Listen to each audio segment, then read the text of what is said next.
Good morning दोस्तों। आज हम मॉडर्न हिस्ट्री का पार्ट नंबर 25 से स्टार्ट कर रहे हैं। इसके पहले पार्ट नंबर 24 तक कंप्लीट कर दिए हैं।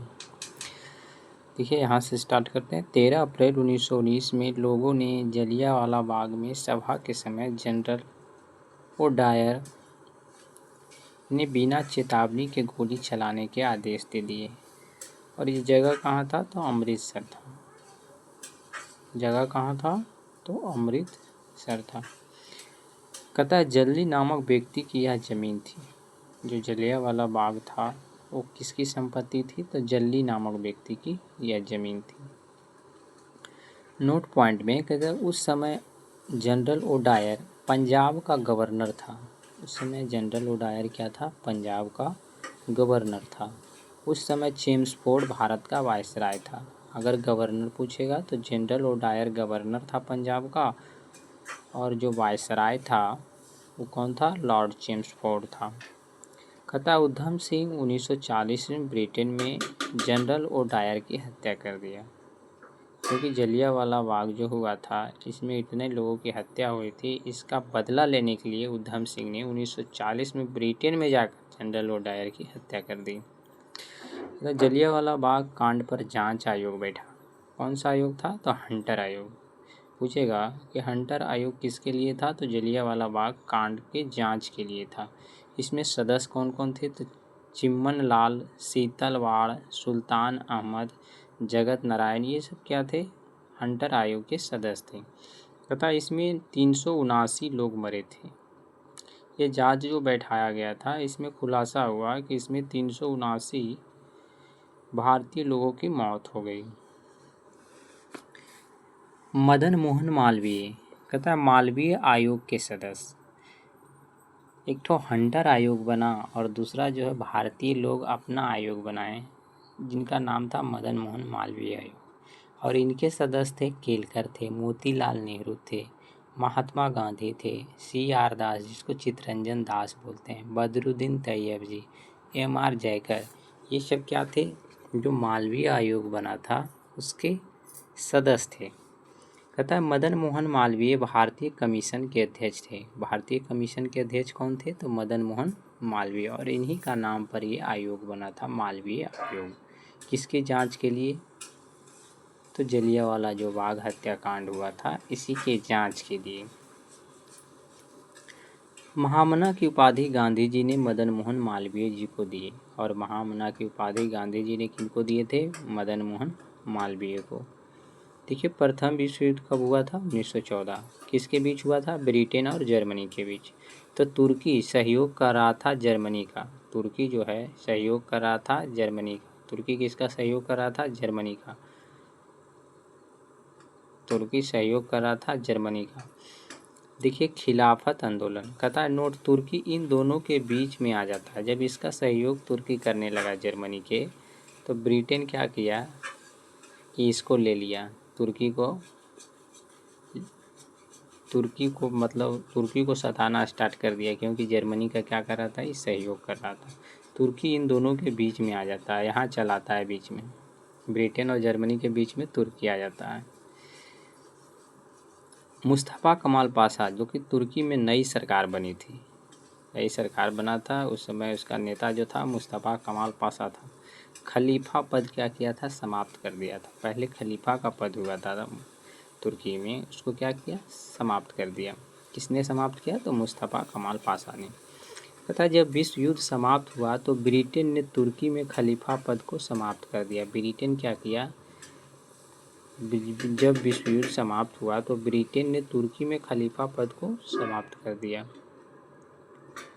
कहने का मतलब हुआ कि इस युद्ध में क्या हुआ? ब्रिटेन का विजय हो गया। और जब ब्रिटेन का विजय हुआ तो तुर्की जो सहयोग कर रहा था जर्मनी का, उसमें जो खलीफा का पद था उसको क्या किया?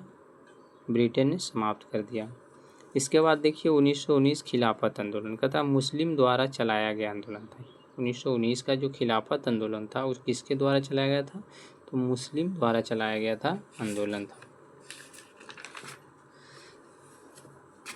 तथा यह आंदोलन शौकत अली और मोहम्मद अली, जिसको अली बंधु कहते हैं, अली बंधु पूछेगा किसको कहते हैं? तो शौकत अली और मोहम्मद अली को के द्वारा चलाया गया था।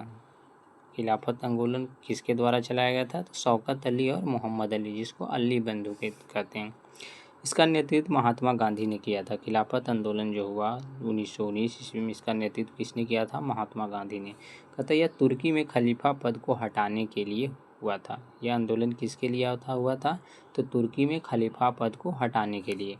कहता 1 अगस्त 1920 असहयोग आंदोलन, 1 वर्ष में स्वराज की प्राप्ति। और इसके बाद क्या हुआ कि 1 अगस्त 1920 को असहयोग आंदोलन स्टार्ट कर दिया। किसके द्वारा? महात्मा गांधी के द्वारा। इसमें कहा गया था कि हम 1 वर्ष में क्या करेंगे? स्वराज दिलवाएंगे, यानी 1 वर्ष में आज़ादी दिलवाएंगे। यह आंदोलन महात्मा गांधी ने चलाया।